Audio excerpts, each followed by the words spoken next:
అమృతవర్షిణి రెండవ వివాహం మీద సోషల్ మీడియా వేదికగా ఇప్పుడు పెద్ద ఎత్తున చర్చ నడుస్తూ ఉంది. కొంతమంది నెటిజన్లు అమృత రెండో వివాహం చేసుకోవడంలో తప్పే ఉంది అంటూ అమృతకి మద్దతు తెలుపుతూ ఉంటే, మరికొంతమంది నెటిజన్లు మాత్రం అమృత గారి రెండో వివాహం విషయంలో కొంచెం గుర్రుగా ఉన్నారు. ఈ నేపథ్యంలోనే అసలు అమృత రెండో వివాహం చేసుకోవడంలో తప్పేంటి అనేది మనం విశ్లేషణ చేసుకుందాం. ప్రస్తుతం మనతో పాటు ఉన్నారు ప్రముఖ రాజకీయ విశ్లేషకులు, ప్రముఖ సీనియర్ జర్నలిస్ట్ దుర్గా వడ్లమణి గారు. వారితో మాట్లాడదాం. దుర్గా, నమస్తే అండి. నమస్తే అండి. అమృతవర్షిని రెండో వివాహం చేసుకోబోతుంది అనేటువంటి వార్త ఈ మధ్యకాలంలో సోషల్ మీడియాలో ఎక్కువగా చక్కర్లు కొడుతున్నటువంటి నేపథ్యంలోనే కొంతమంది నెటిజన్లేమో అమృతకి మద్దతు తెలుపుతూ ఉంటే, మరికొంతమంది నెటిజన్లు మాత్రం అమృత మీద విరుచుకుపడుతూ ఉన్నారు. ఏంటి, నిజంగా అమృత ఇప్పుడు ఒంటరి మహిళగా జీవిస్తూ ఉంది. తాను రెండో వివాహం చేసుకోవడంలో తప్పే ఉంది అసలు? తప్పని ఎవరంటారండి? ఇప్పుడు కందుకూరి వీరేశలింగం లాంటి వాళ్ళు వితంతు పునర్వివాహం గురించే కదా అంత పెద్ద ఉద్యమం చేశారు ఆయన. మీకు తెలుసా, ఎన్నో నవలలు వచ్చాయి వితంతువుల కష్టాల మీద. బాల వితంతువులని మీకు తెలుసో లేదో నాకు తెలియదు, మా ఇళ్లల్లో కామన్గా ఉండేది ఒకప్పుడు. అంటే 5 ఏళ్లకి 3 ఏళ్లకి 8 ఏళ్లకి 10 ఏళ్లకి పెళ్ళిళ్ళు చేసేస్తారు పెద్ద పెద్ద వాళ్ళతోటి.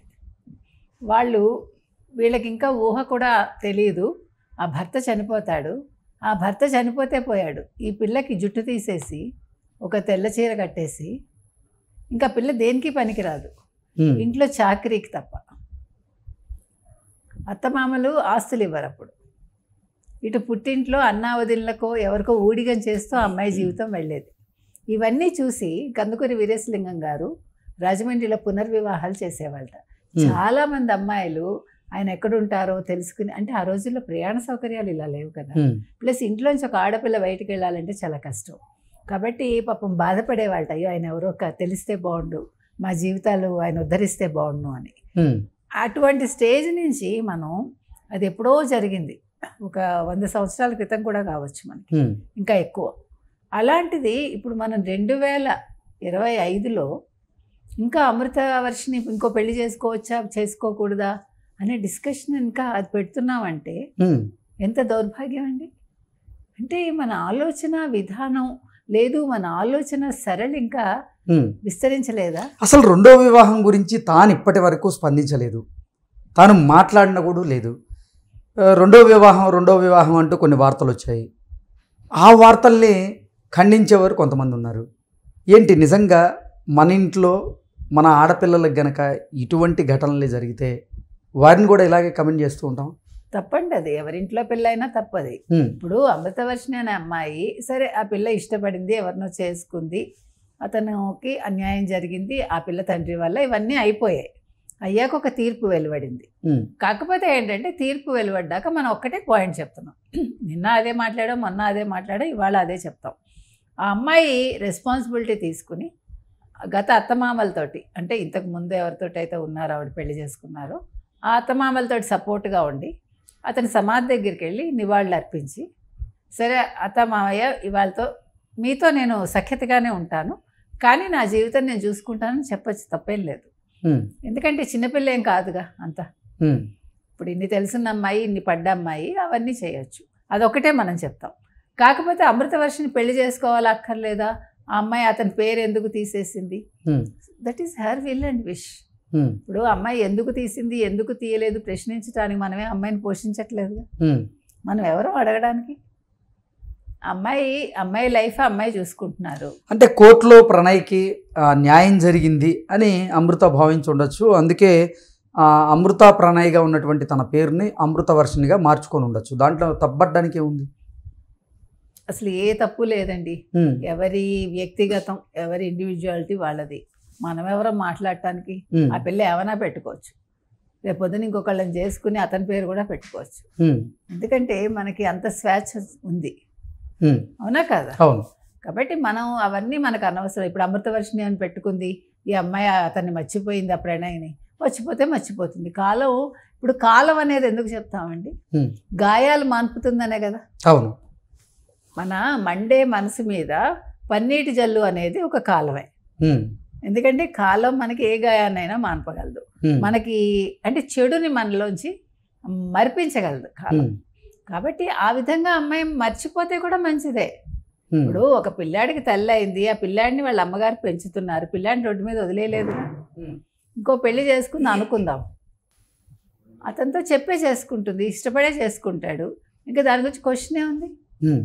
ఇప్పుడు ఎంతమంది పెద్ద పెద్ద పిల్లలు ఉన్న వాళ్ళే చేసుకుంటున్నారు, 40 ఏళ్ళు 50 ఏళ్ళు వచ్చిన వాళ్ళు చేసుకోవట్లా. మరి ఆఫ్టర్ ఆల్ ఆ పిల్లకి 25 ఏళ్ళు కూడా లేవు పట్టమని. సో అమ్మాయి ఎందుకు అట్లా ఉండాలి? మనమే ఇంకా చెప్పాలి, అమ్మ నీ జీవితం మంచిగా చూసుకో, నువ్వు మంచిగా ఇంకొకరిని పెళ్లి చేసుకో, నచ్చిన వాళ్ళని, అతను కూడా ఒప్పుకుంటే అని ఇంకా మనం ఎదురు చెప్పాలి. ఎందుకంటే ఇప్పుడు మనం ఇక్కడ సమస్య ఎక్కడొస్తుందంటేనండి, మనం ఆహార్యంలో ఆధునికంగా ఉన్నాం, అలంకరించుకోవడంలో ఆధునికంగా ఉన్నాం, వయసు దాచుకోవడంలో ఆధునికంగా ఉన్నాం. మనం ఇలాంటి విషయాల్లో మనం అమెరికాతోటి మిగతా దేశాలతోటి పోల్చుకుంటాం. కానీ ఒక ఆడపిల్ల తన నిర్ణయాలు తను తీసుకుంటే సొంతంగా, అది అంగీకరించడంలో మాత్రం మనం ఎక్కడో పూర్వకాలంలో ఉన్నాం.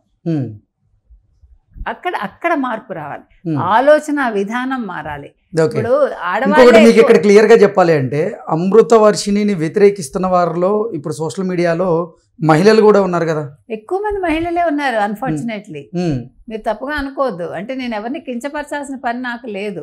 కానీ ఆడదానికి ఆడదే శత్రువు అని ఊరికే రాలా. 4 ఆడవాళ్ళు కలిస్తే 4 అభిప్రాయాలు ఉంటాయి.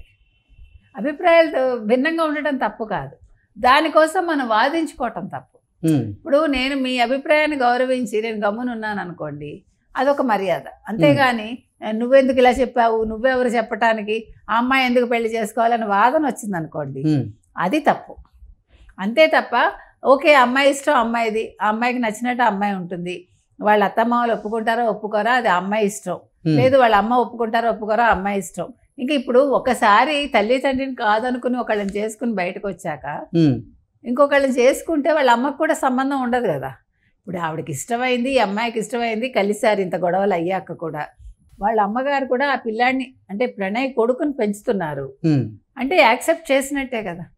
ఇక్కడ అంటే కులాలు మతాలు ఇవన్నీ మా అందరూ మాట్లాడుతున్నారు కదా, ఈ కులం కాబట్టి ఇలా చేశారు, ఆ కులం కాబట్టి ఏంటి పరువు హత్యలు ఎవరు కాదని అంటల్లా. పరువు హత్యలు అసలు ఉండకూడదనే మనం కోరుకుంటున్నాం. ఎందుకంటే ఇవాళ ఇప్పుడు మీరు నమ్ముతారో నమ్మరో, ఈ 6 ఏళ్లలో ఇంకా ఎక్కువ అయి ఉంటాయిగా పరువు హత్యలు. ఈ పరువు హత్యలు అనేవి మీకు తమిళనాడులో ఇంకా ఎక్కువ. ఓకే, తెలుసా మీకు? చాలా ఎక్కువ. నాకు అర్థం కాని విషయం ఏంటంటే, ఇప్పుడు ఆహారపు అలవాట్లు ఒకే రకంగా ఉన్నప్పుడు ఎవరిని చేసుకుంటే ఏంటి, ఎక్కడైనా గొడవ వచ్చేది ఎక్కడ ఆహారపు అలవాట్ల దగ్గరే కదా. అదే అలాంటప్పుడు మనకి ఇష్టమే ఒక వ్యక్తిని చేసుకోవటానికి ఇంకా ఏంటి క్యాస్ట్ ఏంటి, ఇప్పుడు ఇది ఉన్నత కులం ఇది నిమ్న కులం ఏముందండి, అది మన భావనే కదా. ఎందుకు వీటి నుంచి మనం ఎందుకు వీటి నుంచి మనం బయటపట్టలేదు అనేది ప్రతి ఒక్కళ్ళం ఆలోచించుకోవాలి. నచ్చి చేసుకున్నాక మనం ఇష్టమైతే మీరు ఓకే అమ్మ బాగుంది చేసుకున్నావు, నేను మీకు మేము నీకు సపోర్ట్ చేస్తాము అనాలి. నచ్చలేదు మీరు గమ్మునుండండి. చంపే హక్కు మీకు ఎవడు ఇవ్వలేగా. ఒక ప్రాణం తీసే హక్కు మనకి ఎవడిచ్చాడు? మనం ప్రాణం పోయగలవా? పోయలేం కదండి.